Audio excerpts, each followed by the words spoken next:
Abra sua Bíblia, por favor, no Evangelho de João, capítulo 1. Nós vamos ler os 14 primeiros versículos. Evangelho de João, capítulo 1, de 1 a 14, para o tempo da nossa meditação nessa manhã.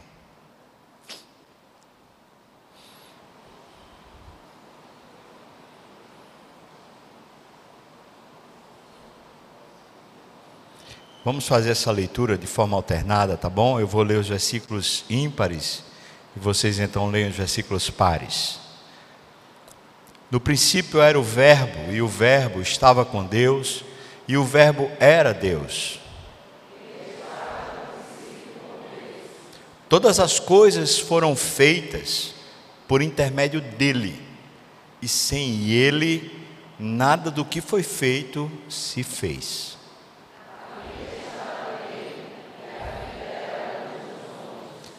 A luz resplandece nas trevas, e as trevas não prevaleceram contra ela.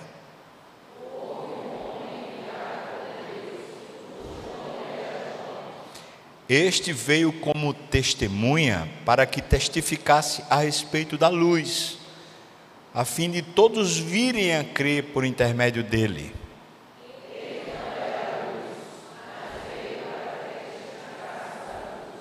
A saber, a verdadeira luz que, vinda ao mundo, ilumina a todo homem.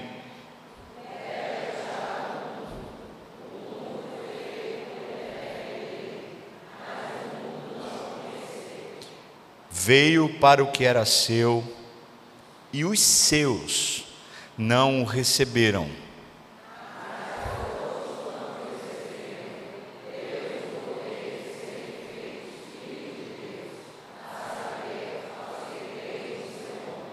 Os quais não nasceram do sangue, nem da vontade da carne, nem da vontade do homem, mas de Deus.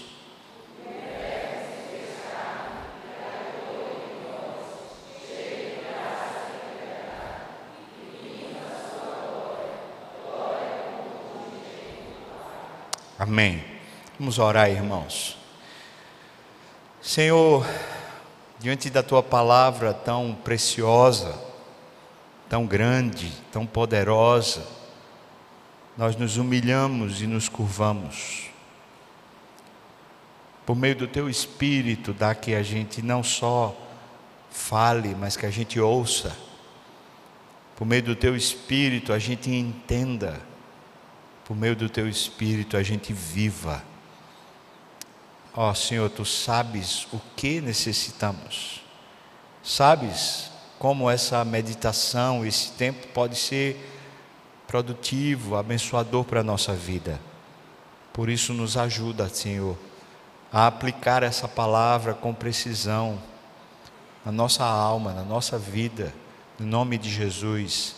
Amém e amém e amém. O Evangelho de João é o último evangelho dos 4 evangelhos a ser escrito. João me parece ter demorado mais a escrever, porque parece-me que João queria ter um discurso diferente. Ele queria falar sobre Jesus de uma forma como os outros não falaram. Por causa da experiência talvez singular de João, ele como um dos discípulos, o discípulo mais novo, ele queria ter mais experiência. E quanta experiência João precisou ter para escrever o Evangelho? João precisou passar por muitas, mas muitas dores e lutas para entender o que ele entendeu. João não faz parte dos evangelhos sinóticos. João não escreve como os outros escrevem, do mesmo ponto de vista, mas ele vai por uma linha bem diferente. Alguns falam que o Evangelho de João ele é mais filosófico, outros dizem é mais teológico. Eu não sei fazer a distinção entre uma coisa e outra, mas a linguagem de João, as partes do Evangelho de João, as afirmações de João, a divisão do Evangelho ela está completamente numa outra esfera distinta dos outros 3 evangelhos.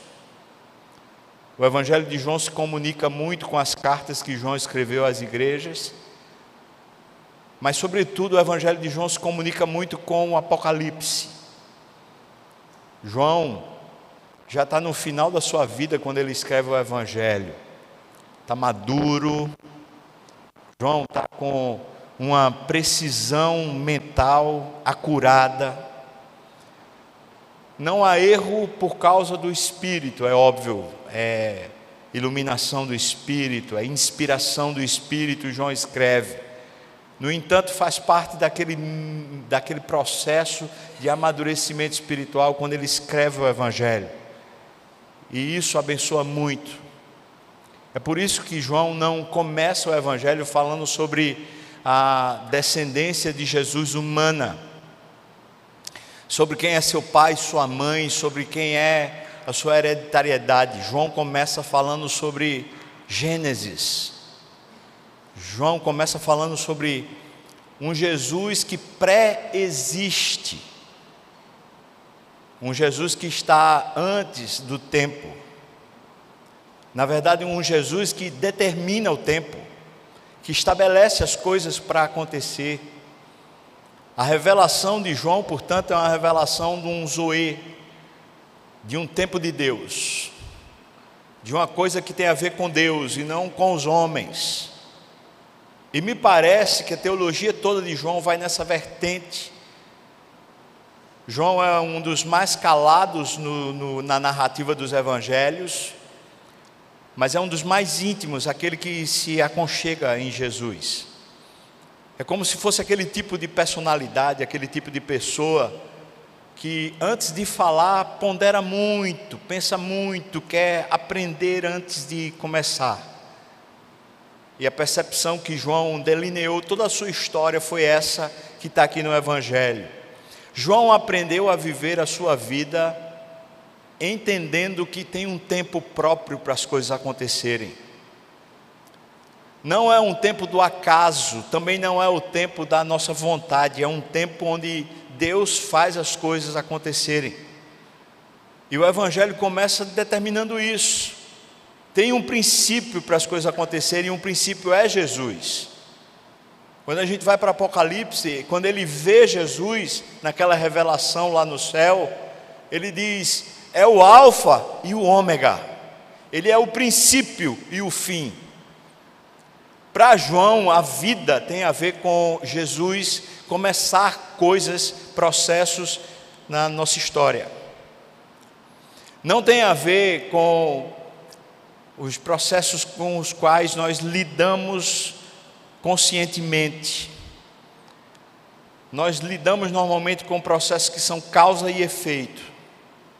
Nós fazemos isso e recebemos aquilo. A nossa mentalidade autocentrada, onde o nosso ego, ou nós mesmos somos protagonistas, nós sempre acreditamos e somos levados desde pequeno a acreditar que é a meritocracia que faz a vida acontecer. Ou seja, é o que eu vou fazendo que vai fazendo a minha vida dar certo, ou o que eu vou fazendo que faz a minha vida dar errado. Mas pense comigo algumas coisas aqui sobre esse princípio que João escreve o Evangelho, esse princípio de que é Jesus quem começa todas as coisas. Pense aqui comigo. Você escolheu a sua família na qual você nasceu?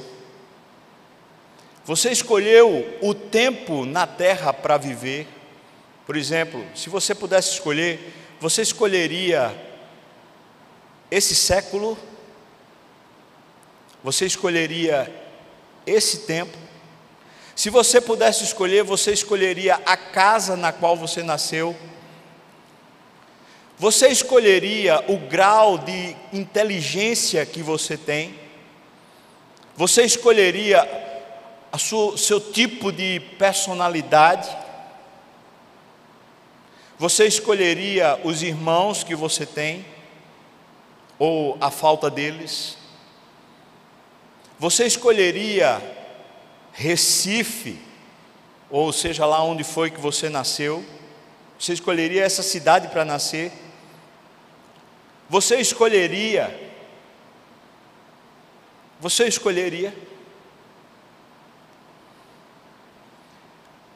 É tão simples quanto isso. A maior parte das coisas com as quais nós lidamos diariamente não tiveram a ver nada com a nossa escolha. E nós temos que lidar com elas continuamente, porque elas fazem parte do que somos.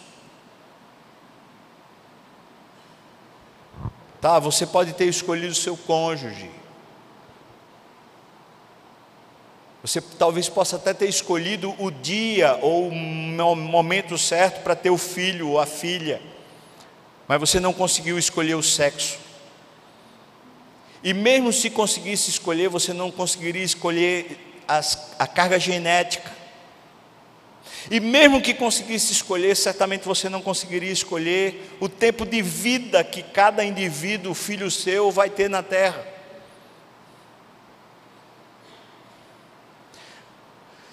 Essa gestão eterna, essa gestão de processos com os quais nós lidamos de forma invisível, costumeiramente, nós não nos apercebemos de que é Deus. É Deus o tempo todo num controle invisível, fazendo a vida acontecer. É sobre essa perspectiva que João começa a escrever. Ele não está falando que Jesus nasce na história, mas ele está falando que Jesus é a história. Jesus é a própria história, não só a história eterna, mas ele é a história do indivíduo, das pessoas. Ele é o princípio no qual a vida acontece. E mesmo você pode dizer, mas e os que não são crentes, e os que não são crédulos, os que não conhecem a Deus, os ímpios, os que vão perecer, os que vão morrer eternamente, como é que se dá com eles? Eu posso dizer para você, é a mesma coisa. É Jesus o autor, é Jesus quem faz a história acontecer. E se a gente conseguisse pensar nisso de uma maneira mais teológica, então a gente pensaria assim: como Deus está segurando cada pessoa do universo, em cada momento da história humana, como se fosse por um fio, uma teia, e esse cordão umbilical no qual Deus sustenta a vida, tem todos os tempos e todos os processos com os quais nós vamos lidar ao longo de toda a nossa vida. Recebemos uma notícia hoje que nos aperreou, que nos tomou o coração, tem a ver com Deus. Começou hoje um processo. Estamos lidando há 20 anos com uma dor, com uma coisa que foi Deus que começou lá 20 anos atrás, um processo na sua vida. Aos 18 anos eu levo um tiro e tenho a minha perna, passa a ter um problema de circulação que até hoje eu tenho que lidar. Como Jacó, que vai num val de Jaboque, luta com Deus e dali ele sai manquejando para o resto da vida, tem a ver com Deus. Eu levei o tiro porque eu desobedeci minha mãe, eu levei o tiro porque eu fui desobediente. Sim, é verdade, mas aquilo foi um momento de Deus na minha vida. Não o momento do bandido, não o momento da minha desobediência, mas um momento em que Deus quis começar um novo processo, com o qual eu tenho que lidar até hoje. Você passou num concurso, passou num vestibular, você passou em algum processo seletivo, conseguiu um emprego, começou um novo processo. Concluiu, foi demitido, agora está precisando de um descanso, você está no recesso, agora você se aposentou, agora os filhos saíram de casa, agora chegou um divórcio. Tem a ver com Cristo, tem a ver com esse fio de cabelo no qual Deus sustenta cada indivíduo na terra. Porque a vida é Jesus. Depois João vai declarar isso com todas as letras. Ele é a vida. Mas como entendemos que Ele é a vida? Nós entendemos que Ele é a vida quando as coisas estão funcionando do jeito que queremos, mas quando não estão funcionando do jeito que queremos, Ele não é mais a vida. Sim, Ele é a vida. É que Deus sabe quando e como as coisas devem acontecer com cada um. Quase sempre isso tem acalmado o meu coração, quando as coisas estão ocorrendo contrário à minha vontade e à minha percepção do certo e do errado. Esse valor que João traz na sua teologia, esse valor sobre um Deus soberano, mas não distante, um Deus soberano que interage, mas interage de forma harmônica com cada pedaço da nossa história. Não só interage como se Ele estivesse participando, mas Ele interage como sendo Deus, ou seja, como sendo agente, como sendo princípio ativo para que as coisas aconteçam.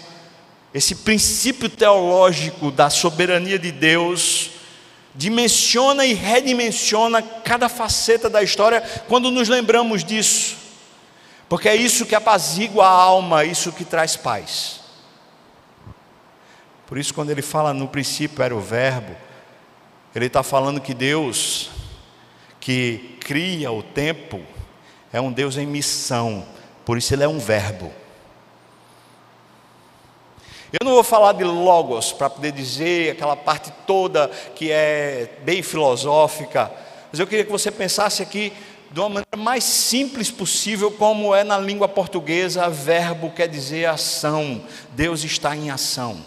No tempo que eu e você conhecemos, tem um Deus que está agindo.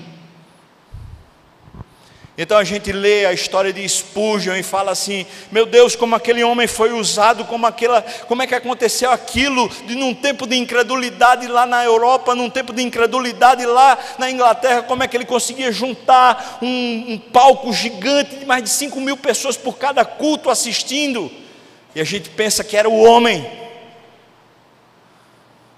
Não, não era o homem, era Deus. Mas aí a gente diz assim: como é que pode acontecer todo aquele processo que acabou de acontecer aqui em Minas Gerais? Foi o erro das empresas, foi o erro da política brasileira, foi o erro da fiscalização, foi o erro. O Japão vai e explica como é que pode ser, como deveria ser, o que é que deveria ter sido feito, o que é que deixou de fazer. E conquanto haja toda a culpa e responsabilidade humana, aquele foi o dia de Deus, o dia do caos. Assim como a gente não tem como explicar como é que acontece um tsunami, como aconteceu, porque Deus controla a história de uma forma que eu e você não conseguimos, jamais conseguiremos interpretá-la, mas podemos crer, porque Deus está em ação. E quando nós, durante esse ano, se Deus permitir, vamos estudar que Deus é a missão, que a missão é de Deus, nós precisamos reinterpretar nossa própria missão, como se nós estivéssemos aqui fazendo alguma coisa por nossa própria conta ou para nós mesmos, porque Deus está em missão. Ele fez a gente a imagem dele em missão para Ele, e não para nós mesmos. Ele cria o tempo de cada coisa acontecer, mas não somente isso, Ele age por meio de cada coisa com a qual Ele lida com o tempo, porque Ele é o verbo. E então Ele continua e fala: esse verbo que age estava com Deus, mas na verdade é Deus agindo. É tão massa a gente pensar em João escrevendo isso, depois de tanto tempo de experiência, depois que Jesus ressuscitou e subiu aos céus. Quanto tempo de experiência João teve? Alguns falam que o João, por causa daquela palavra de Jesus de entregando Maria aos cuidados de João, então Maria passou a viver lá na casa de João, aos cuidados de João, como se fosse um tutor, aquele filho que passou a cuidar da mãe idosa. E João reinterpretando a sua própria história por causa disso, por causa dessa mensagem. João reinterpretando a sua própria mãe, o seu pai. João reinterpretando a vida que ele passa a ter com uma mãe, entre aspas, postiça, com a mãe adotiva, porque Maria adotou ele e ele adotou Maria. Porque Jesus disse: olha, agora esse aqui é teu filho, mulher. E depois disse para ele: agora essa aqui é tua mãe, João. Imagina ele reinterpretando tudo o que vai acontecendo ao longo da sua história.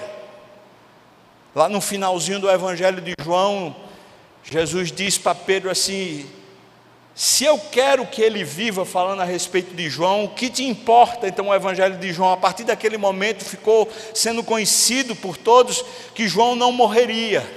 Mas João pega e escreve mesmo no Evangelho, quer dizer, ele estava vivo ainda, ele diz: ele não quis dizer que eu não morreria, mas se ele quer que ele viva, que te importa? Ou seja, João está reinterpretando toda a sua história, sob uma perspectiva de que Deus é quem tem o tempo e o controle para que as coisas aconteçam na vida dele. E então a tradição diz que João foi levado diante de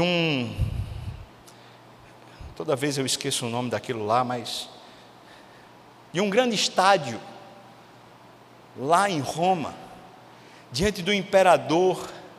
E ele foi colocado dentro de uma caldeira de óleo fervente, óleo em chamas, para ser queimado. Mas João, dentro da caldeira de óleo, ele não queimou e não morreu. E diz que todos que estavam assistindo começaram a se horrorizar e a clamar por misericórdia a Deus, porque olhavam para João e João não morria. Então o imperador romano, diante do fato de que João supostamente não morria, disse: então o que é que a gente pode fazer para que esse homem se cale? Ele manda João para a ilha de Patmos, e desterra João, isola João da convivência com todos. João vai para a ilha de Patmos e passa a estar só. Em Patmos, João tem uma visão que é o Apocalipse. Enquanto João tem uma visão que é o Apocalipse, ele redimensiona toda a sua história. Tem a ver com isso. Cristo não é uma ideia, Cristo não é uma filosofia, Cristo não é o cristianismo. Cristo é Deus fazendo a história acontecer hoje, aqui e agora, fazendo a história de cada indivíduo que está vivo no planeta Terra. Uma criança que foi abortada, ou um idoso que já passou de muito tempo de estar consciente, mas continua vivo, de alguém que está no estado vegetativo, de alguma situação com a qual a gente não tem sabedoria, não tem discernimento, não tem como explicar. É Cristo o autor. Tem a ver com esse controle, tem a ver com um domínio poderoso e soberano. Ele é o Verbo. É o Verbo que estava com Deus, é o Verbo que é Deus, Deus em missão, Deus em ação, Deus agindo. A partir desse princípio, se a gente redimensiona a nossa história, a gente começa a pensar assim: o que é que Deus está fazendo? Não o que eu tenho para fazer, mas o que é que Deus está fazendo agora? Imagina a reunião de um conselho de igreja como a nossa, onde a gente se reunisse e a pergunta fosse: o que é que nós temos para fazer? O que devemos fazer para cuidar da igreja, para que a igreja cresça, o que precisamos fazer? Essa parece ser uma boa tônica, essa parece ser uma boa percepção, isso parece ser a função do conselho da igreja.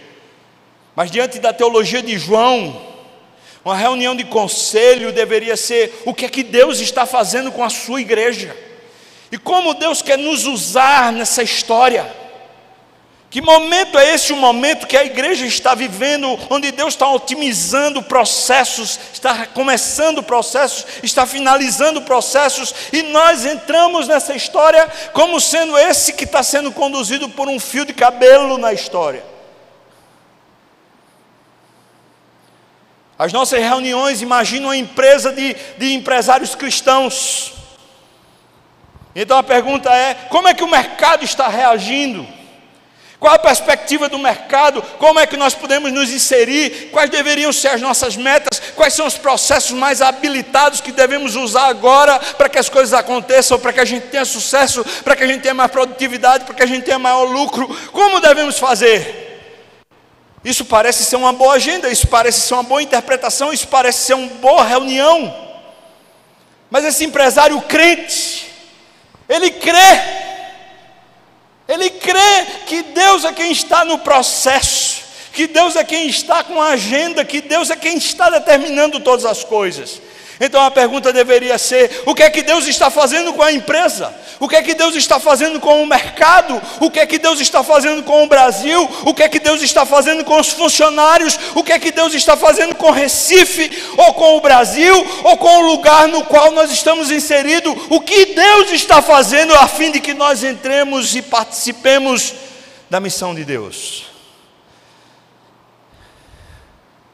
Então um pai de família, reunido, conversando com sua esposa, preocupado com a educação dos filhos, então passa a perguntar: meu Deus, o que devemos fazer para nossos filhos passarem de ano, para os nossos filhos conseguirem passar no vestibular, para os nossos filhos entrarem nas melhores universidades, para os nossos filhos terem uma boa formação? O que devemos fazer para os nossos filhos serem bem educados, para os nossos filhos serem crentes, para os nossos filhos estarem participando da igreja, para os nossos filhos assim assados serem, entre aspas, um sucesso? O que devemos fazer? Isso parece ser uma boa pergunta, isso parece ser uma boa preocupação, ela é legítima. Que bom que estão preocupados com os filhos, tantos que têm seus filhos e não estão dando a mínima. Entretanto, um pai e uma mulher crente deveriam estar juntos pensando: o que Deus está fazendo conosco agora? O que é que Deus está fazendo com os nossos filhos agora? O que é que Deus está fazendo comigo agora? O que é que Deus está fazendo com a minha esposa agora? Que momento é esse que Deus tem uma agenda e um controle no qual nós nos inserimos, no qual nós participamos? E se Deus está fazendo alguma coisa, sejamos coparticipantes da obra dEle, e não lutemos contra Deus na sua própria agenda, porque Deus é verbo, Jesus é verbo, é ação, é missão, é Cristo agindo na terra, na nossa história hoje, não amanhã, não ontem, mas todo dia, o tempo todo, fechando ciclos, abrindo ciclos, ciclos que estão junto de outros ciclos, que estão misturados, de uma série de momentos com os quais nós não conseguimos lidar ou entender direito. Alguns anos atrás, minha esposa começou a não ter energia de manhã, começou a ficar deprimida, e eu fiquei preocupado, e falava: o que é que eu tenho que fazer, como é que eu posso ajudá-la, como é que eu me senti culpado, falava: meu Deus, eu sou muito negligente, como é que eu posso ajudar, como é que eu posso fazer? Preocupação de um marido, preocupação legítima. Depois de muito tempo, depois de muito aperreio, sobretudo sobrecarga emocional, porque eu ficava pensando assim: meu Deus, o que está acontecendo? Ela ficava prostrada, ela parecia que não conseguia reagir. Finalmente a gente descobriu que era um problema na tireoide. Depois que ela começou a tratar e tomar o medicamento, estabilizou e ficou normal. Aquilo tinha a ver, talvez, com, você vai dizer: é a idade, isso é o processo da mulher e tal, e não sei o quê. Tá bom, tudo bem, mas essa não é a explicação que João daria. A explicação que João daria seria: Deus começou um novo momento com a sua esposa, homem. Ele mexeu lá na tireoide dela e começou a fazer ela agora ter menos energia, porque ela agora precisa disso. E desculpa, irmãos, e esse intervalo de tempo entre o momento que começou ela a perder energia até você descobrir que precisava do medicamento, foi Deus tratando você sobre culpas, sobre coisas e dimensões suas. No princípio era o Verbo estava com Deus e o Verbo era Deus. Versículo 3. Todas as coisas todas as coisas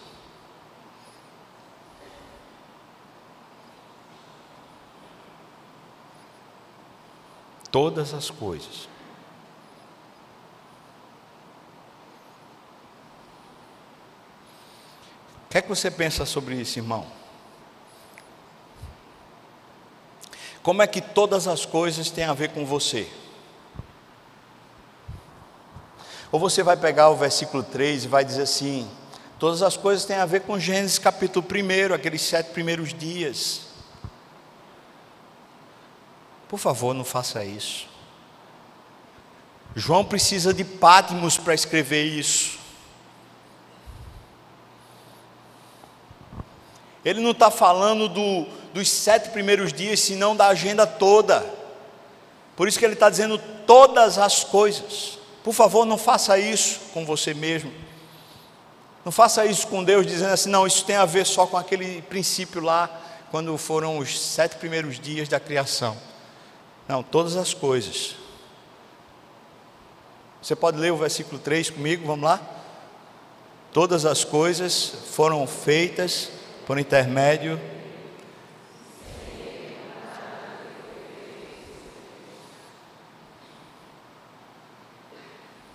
É assim, não? Todas as coisas foram feitas por Ele, ou não? A injustiça também? Não, a injustiça não foi feita por Ele, não, foi feita por você. Mas o cenário no qual a injustiça se estabeleceu foi feito por Ele. Todas as coisas foram feitas por Ele, e sem Ele nada do que foi feito se fez.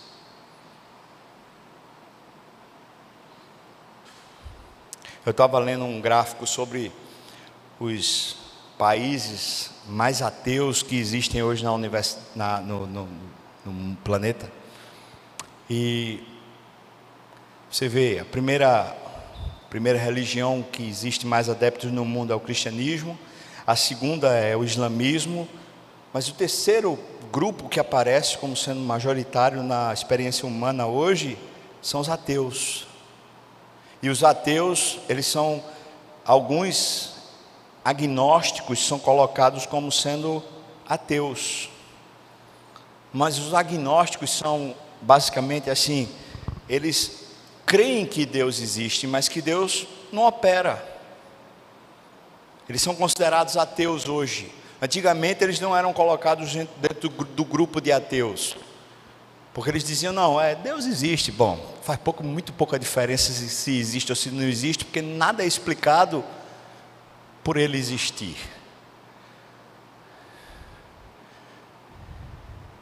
Eu tenho a impressão que o nosso evangelho pessoal, se nós fôssemos escrever um evangelho, seria um evangelho ateu.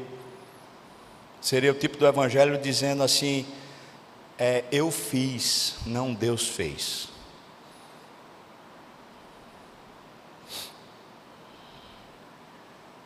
Aqui do versículo 1 ao 3, João dá a introdução de tudo que vai ser tratado no seu livro, no seu evangelho.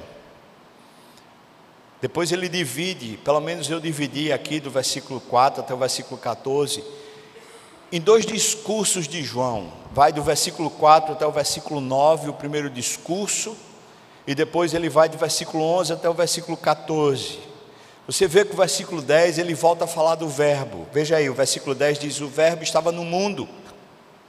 De novo, o mundo foi feito por intermédio dele, mas o mundo não o conheceu. Quando ele coloca "mas o mundo não o conheceu", ele agora traz de novo a ideia do verbo ativo, e agora ele redimensiona o discurso no sentido de o mundo não o conheceu. Vamos ver aqui do versículo 4 até o versículo 9, a primeira expressão. Eu queria que você voltasse lá a sua vista para as Escrituras e entendesse o seguinte: João vai fazer um paralelo aqui do versículo 4 até o versículo 9. Ele vai dizer que a vida era a luz. Veja aí o versículo 4. Desculpa, o versículo 4. A vida estava nele e a vida era a luz dos homens. Essa fagulha, essa centelha, essa coisa da existência tem a ver com essa luz. Por isso, a ideia de João é a ideia de que a gente abrir os olhos e a gente ter energia, vitalidade, estar vivo, é luz. Por outro lado, quando a gente está decrepitando, está perdendo, está caindo, está esvanecendo, está se gastando, está morrendo, é trevas. Luz e vida, trevas e morte. João redimensiona a sua ideia, seu pensamento, sua teologia, nessa perspectiva de que existe luz, existe uma vida que está sendo dada por Deus, mas existe também uma falta de vida que está sendo usurpada de Deus. Existe luz, que é Deus quem dá, mas existe também uma falta de luz, umas trevas, que é a gente usurpando a luz de Deus, a gente roubando a luz de Deus, para ter luz própria. Essa luz própria, ou seja, a luz que nós é que tentamos fazer acontecer, é trevas, na linguagem de João. Versículo 4, ele diz: a luz é a vida que é ele. Então ele diz, versículo 5, ele estando presente na vida, na sua vida, ele resplandece, ele não deixa que as trevas prevaleçam.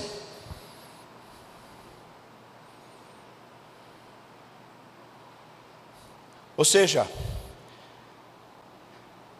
a gente vai morrer fisicamente, mas à medida que a gente vai fisicamente morrendo, a vida eterna vai tomando conta da gente. Quando o Russell Shedd estava para falecer, ele gravou um videozinho falando que ele estava desmamando da terra. E dá para ver a maneira como ele expressa a presença de Deus tomando ele. Fisicamente ele estava morrendo, mas a luz estava prevalecendo sobre as trevas. Quando meu pai morreu de câncer, aqueles últimos 15 dias que ele estava no hospital, antes dele ir para a UTI, com o qual eu conseguia interagir, toda tarde eu fui lá para poder conversar com ele.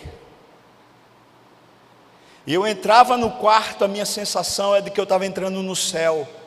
Havia um cheiro diferente, não era cheiro de morte. E eu comecei a dizer para minha esposa, eu voltava e falava assim: papai, vai embora, porque tinha céu naquele lugar. A doença estava tomando o corpo dele, mas a vida eterna estava enchendo a alma dele. E um dia, não lembro qual dia da semana, talvez numa quinta-feira, ele chegou para mim e falou assim: abra aí Isaías. Eu disse: qual capítulo? Isaías 55. Eu abri. Depois Isaías 58. Eu abri. E ele começou a discursar para mim: filho, você está entendendo? Eu falo: estou entendendo não, pai. Como não está entendendo? Você é pastor, não está entendendo? Eu falo: estou entendendo não, pai. Estou entendendo não. A minha vida toda foi isso, filho.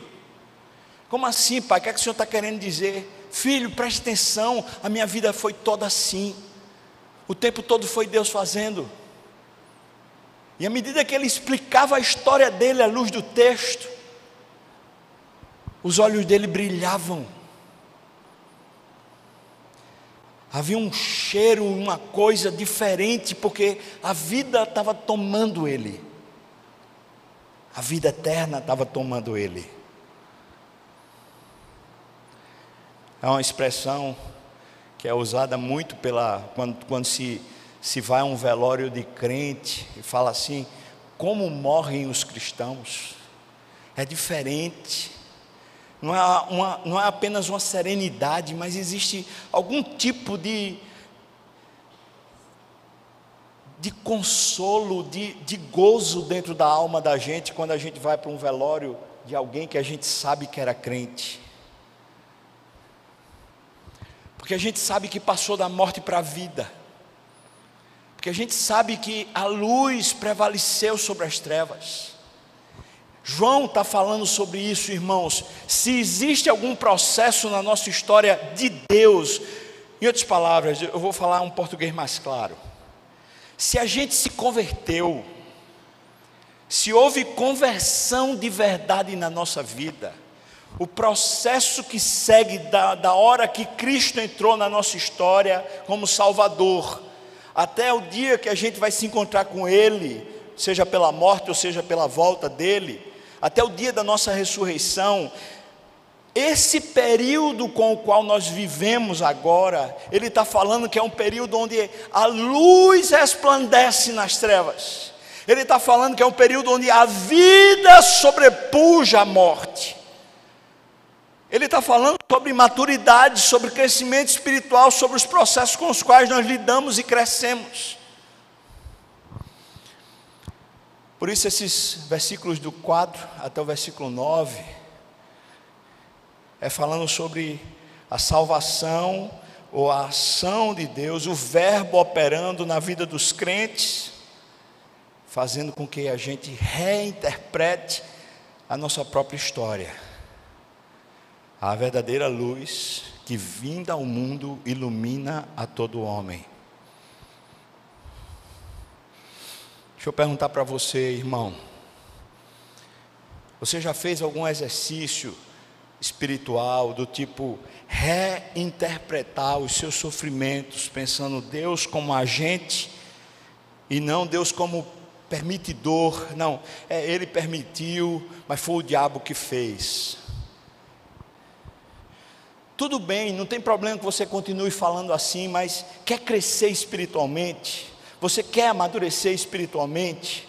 Pois faça o seguinte: comece a reinterpretar o que você tem vivido, reinterpretar as dores, as sequelas, as mazelas, as coisas que marcaram você. Seu pai foi distante, você foi abusado quando era criança, você sentiu abandono, você sentiu indiferença, você foi marcado por alguma dor, você sentiu o processo da morte ferrando você, como marcando você com um ferro. Você sentiu isso?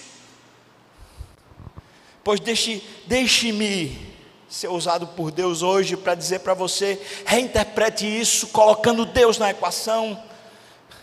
Não pense, meu pai era bruto, meu pai era indiferente, meu pai era alcoólatra, meu pai, minha mãe era assim, minha mãe era assado. Agora coloca Deus. Deixa que Deus seja o verbo. Não seu pai, não sua mãe, mas Deus seja o verbo. E pense de novo como Deus começou esse momento na sua história, naquele momento em que os homens fizeram o que era mal contra Deus, e como isso foi marcando você, e o que Deus quis gerar em você por meio disso, porque você se é salvo, a luz prevalece sobre as trevas. Se é salvo. A segunda, versículo 10 diz: o verbo estava no mundo, o mundo foi feito por intermédio dele, por meio dele, mas o mundo não o conheceu. Ele quer dizer que a rejeição é a rejeição única na criação.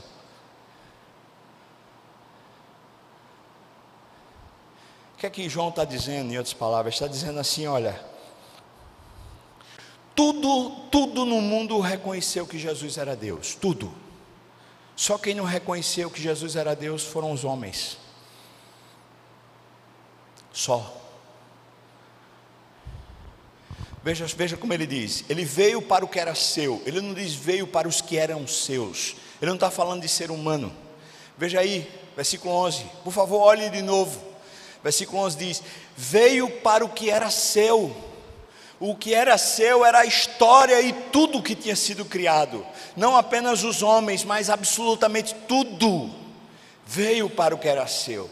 O processo de encarnação foi Jesus tomando de volta o que era seu. Agora, eu não tenho tempo para explicar, mas isso é tão bom. Isso é tão absurdamente bom. Gera força no nosso coração. Ele veio para o que era seu, mas houve uma resistência. E a única resistência que há em toda a história são os homens. Ele diz, mas os seus, não toda a criação, mas os seus,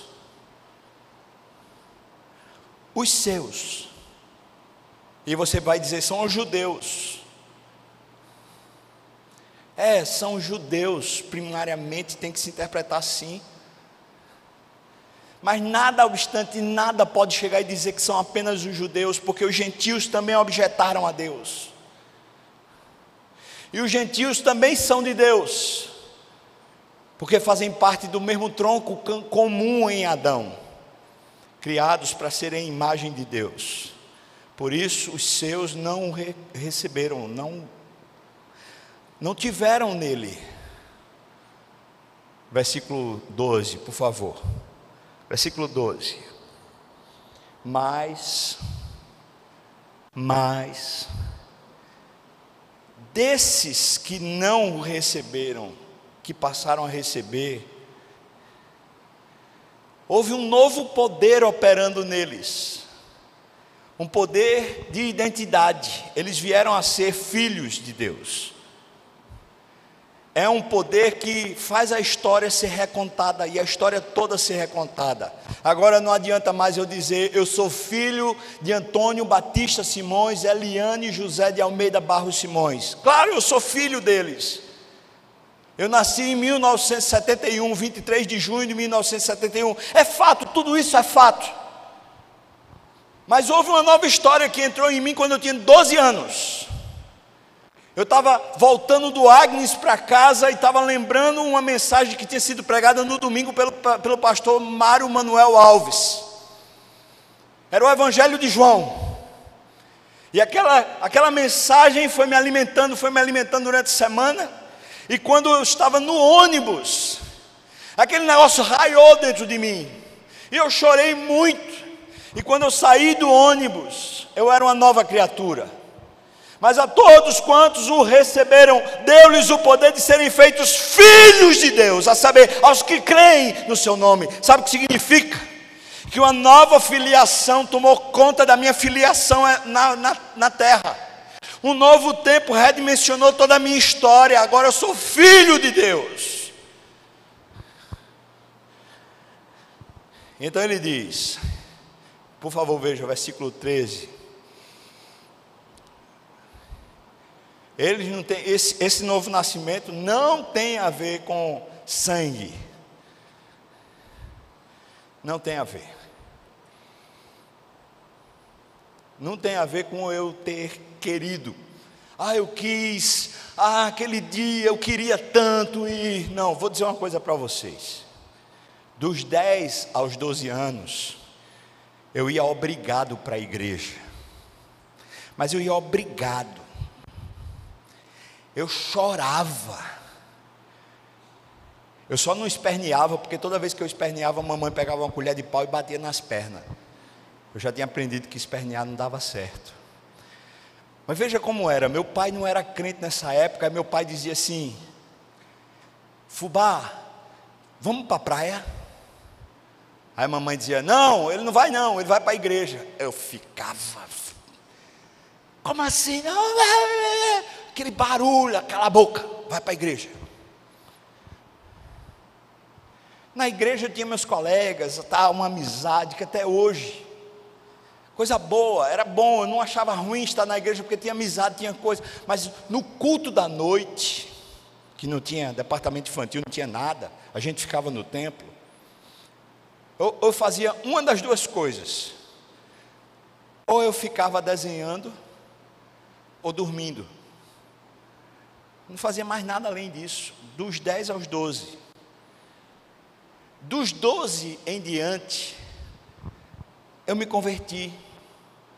Muitas vezes eu fiquei conversando com meu amigo durante o culto, a gente ficava lá na galeria conversando, mas muitas vezes eu comecei a ouvir, e foi com 12 anos que eu ouvi aquele sermão que entrou no meu coração. Por isso eu não posso dizer, eu quis ser crente, não quis. Dos 10 aos 12 eu não queria ir para a igreja, e não foi minha mãe que me converteu, não foi minha mãe quem me convenceu. Na verdade, do jeito com que ela lidou para eu ir para a igreja, eu teria tido abuso da igreja a vida toda. Qual é o menino, uma criança que não prefere ir com o pai jogar bola na praia? Claro que eu preferia, mas eu não tenho abuso de igreja, porque eu não nasci da minha vontade. Eu não nasci do sangue, não do sangue da minha mãe, nem do sangue do meu pai. Uma vontade soberana nasceu em mim. Essa foi a minha salvação. Como foi a sua? Como foi a sua salvação? Como é que aconteceu de Deus derramar esse gosto por Ele mesmo, essa vontade de você conhecê-lo, de você amá-lo? Como foi que aconteceu? Ele diz, não nasceram do sangue, não nasceram da vontade da carne, não nasceram da vontade do homem, mas de Deus. Eu ainda preciso pontuar uma coisa. O Roberto falou que hoje, com a apresentação aqui dos professores, eu tenho mais tempo, então eu vou aproveitar esse tempo. Obrigado, Roberto. Veja o que ele diz, mas de Deus. Preste atenção nisso. O novo nascimento, a sua salvação e o seu crescimento espiritual, essa percepção de Deus na história, não tem em nenhum momento parte de você. É de Deus. Foi Deus que deu para você isso. E quem for, ou pelo menos tiver uma raizinha arminiana, fica se contorcendo com esse negócio, porque diz assim, mas eu escolhi, mas fui eu que me entreguei. Foi não, irmão, foi não. Foi Deus. Foi Deus que naquele dia, ou naquele momento, naquele episódio, construiu a história e lhe salvou, e tem mais. E é Deus que continua lhe salvando. Não é você, não foi você, não será você, mas de Deus. Amém? Isso é tão absurdamente poderoso, porque tira de nós não a responsabilidade, mas tira de nós o peso. Mas qual a responsabilidade que resta para nós? Agora eu preciso então viver condizente com o que eu sou. Mas isso é responsabilidade. Num certo sentido eu posso dizer mas no outro sentido não, isso é privilégio.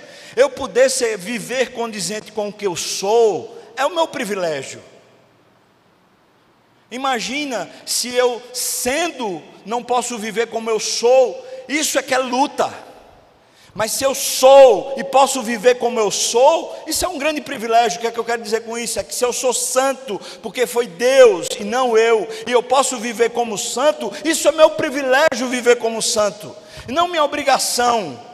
Claro, traz uma responsabilidade, mas não a responsabilidade de obrigação, mas a responsabilidade do privilégio. Esse é o grande privilégio que eu tenho de viver como eu sou.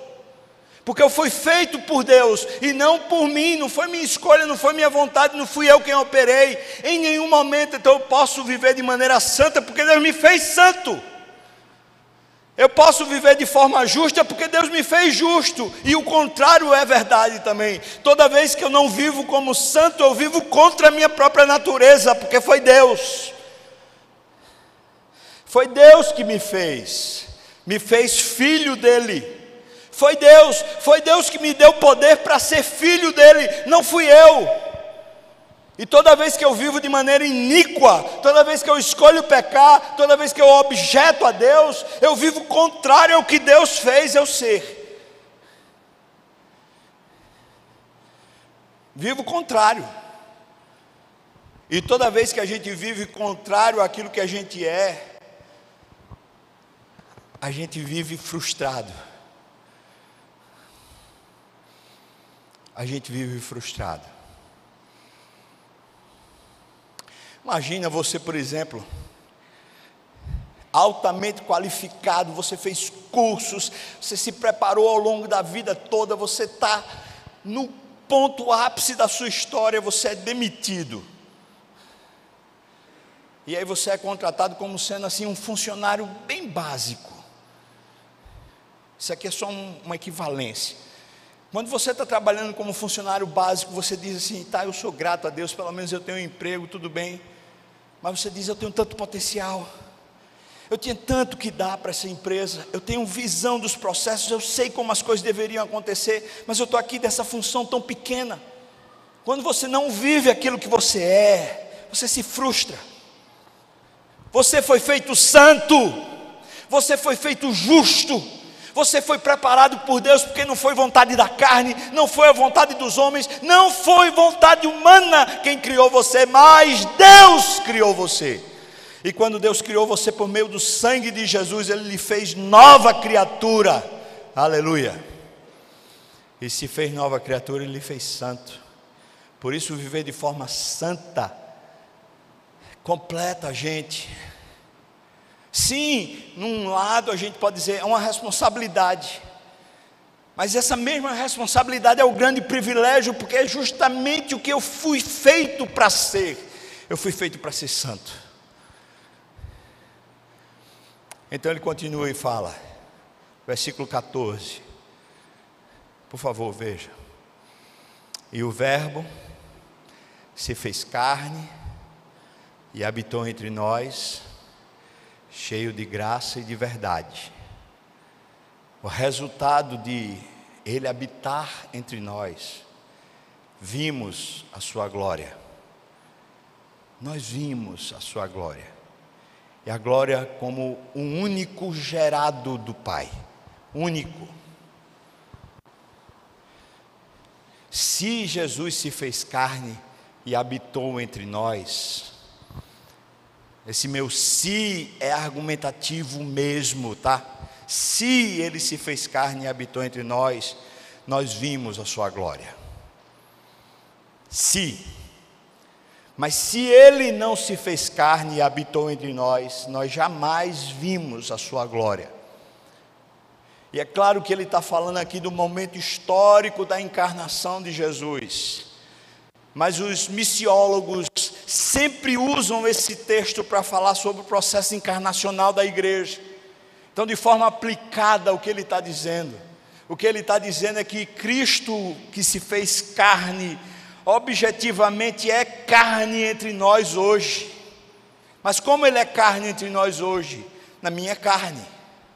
É por isso que Paulo chega e diz, já não sou eu mais quem vivo, mas é Cristo que vive em mim. Ou seja, a minha carne foi tomada pela vida de Cristo. Por isso, se fez carne. Então, no sentido mais preciso do texto, ele está falando, Jesus nasce como homem na história humana, se faz carne, ele nasce do ventre de Maria, como gerado de Deus, o único gerado de Deus, ou seja, não foi por causa de algum homem que fecundou Maria, mas foi o Espírito quem gerou em Maria aquele ente. E você entende isso?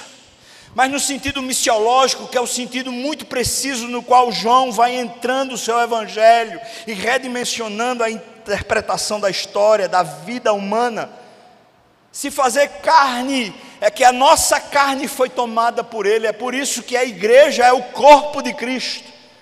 Eu sou a mão de Cristo, eu sou os olhos de Cristo, eu sou o coração de Cristo aqui na terra hoje presente, assim como você.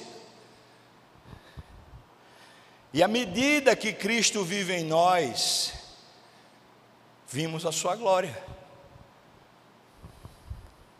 À medida. Por isso o meu argumento é se Cristo encarnou, vimos a sua glória. Se Ele não encarnou, nós não vimos a sua glória. Se Ele encarnou em você, nós vimos. Todos viram, você viu, sua família viu, a igreja viu, vimos a glória de Cristo em você. Mas se Ele não encarnou em você, você não viu. Vou concluir essa aplicação contando essa história mais recente da batida do caminhão na traseira do meu carro. Essa foi uma história bem impactante, porque ficamos ali umas 2 horas depois da batida, e o motorista do caminhão, chamado Jairo, ficou lá e foi muito paciente. Que experiência. Mas enquanto estávamos ali, chegou uma hora que ele falou assim, ele não sabia que eu era crente, nem que eu era pastor, nem nada, falou assim: eu estou impressionado com a sua paciência. E eu falei assim para ele: então você viu Cristo? Porque se você tivesse me visto, você ia ver um cara iracundo, brabo, abusado. Mas se você conseguiu ver paciência, e se você conseguiu ver alguma virtude em mim, é porque você conseguiu ver Cristo. Agora nós já fomos na concessionária, o carro já foi refeito e tudo, ou seja, o processo praticamente finalizou. E ele foi lá para poder pagar lá a franquia do carro. Cara muito justo, muito honesto, muito direito, o Jairo. Quando ele estava lá, depois ele me mandou um WhatsApp falando assim: eu queria agradecer por esse encontro, por esse tempo, foi um processo diferente e tal. Falou. Eu falei assim para ele, pelo WhatsApp: você conseguiu ver Cristo, pois esse Cristo que nasceu em mim, Ele quer nascer em você. Irmãos, se Cristo encarnou em nós, vimos a sua glória. É simples assim. Por isso o Evangelho de João, estou finalizando aqui, o Evangelho de João, conquanto seja tão teológico, ele também é muito missiológico, porque ele tensiona o tempo todo que essa existência invisível de Deus, está aqui comigo ainda? Alô? Sim?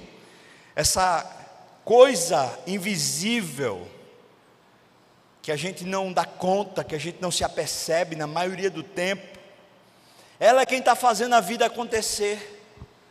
E essa coisa invisível que está fazendo a vida acontecer chama-se Deus. E João pega e desce todo esse processo invisível, ele desce para as camadas objetivas da vida. Ele não deixa que essas coisas fiquem etéreas, fiquem apenas no conhecimento intelectual, mas ele desce para a razão, desce para as atividades, ele desce para a prática. João está dizendo que no princípio ele era o verbo estava com Deus, o verbo era Deus, e o verbo se tornou o nosso verbo, se tornou a nossa própria vida, se tornou a nossa própria luz. Está dizendo que isso faz a glória de Deus nascer na terra e ser vista na terra. Isso cumpre as profecias dos profetas que falam que a glória de Deus começou a encher a terra. E a glória de Deus começou a encher a terra não com eventos, não com atividades com as quais nós fazemos, não com os nossos processos com os quais nós lidamos. Por exemplo, eu consegui passar e ser homenageado num curso, ou eu consegui fazer isso e aquilo outro, e os homens me aplaudiram, joia! Tudo bem, bênção, glória a Deus por isso, mas Deus será visto quando a virtude de Deus e do Espírito começar a aparecer em você, nas coisas odiernas, nas coisas simples, nas coisas dos processos do dia a dia, pela reinterpretação da sua própria história, porque Cristo veio, porque Cristo nasceu. Eu espero, se Deus me dê graça, poder aplicar bastante a ideia desse Deus, aplicá-la às nossas razões e processos, às nossas missões do dia a dia, às nossas tarefas do dia a dia. Vamos orar, irmãos. O pessoal do louvor, se quiser, pode vir para cá, para nos conduzir nessa última música. Vamos orar. Você tem alguma coisa hoje que você precisa reinterpretar e você quer crer e quer confiar que Deus está fazendo? Quer descansar, quer apreciar, mudar o coração. Tem alguma coisa hoje, irmãos, nos processos quais você vive, que você está hoje precisando reinterpretar, descansar?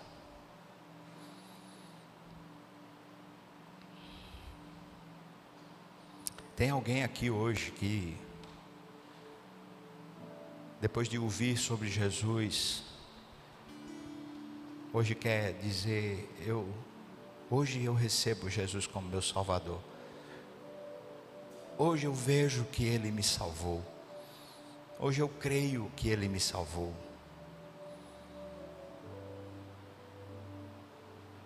Eu queria orar por você e com você.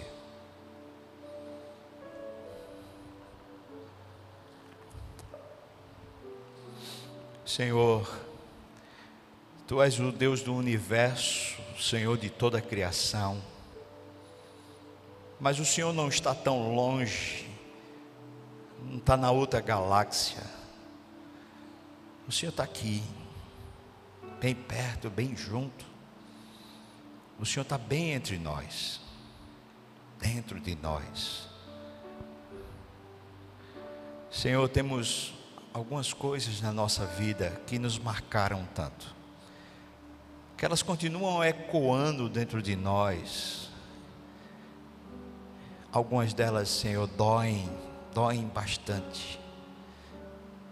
Outras já estão meio que apagadas, porque elas foram se perdendo com o tempo. Pai, eu queria pedir ao Senhor, oh meu Deus,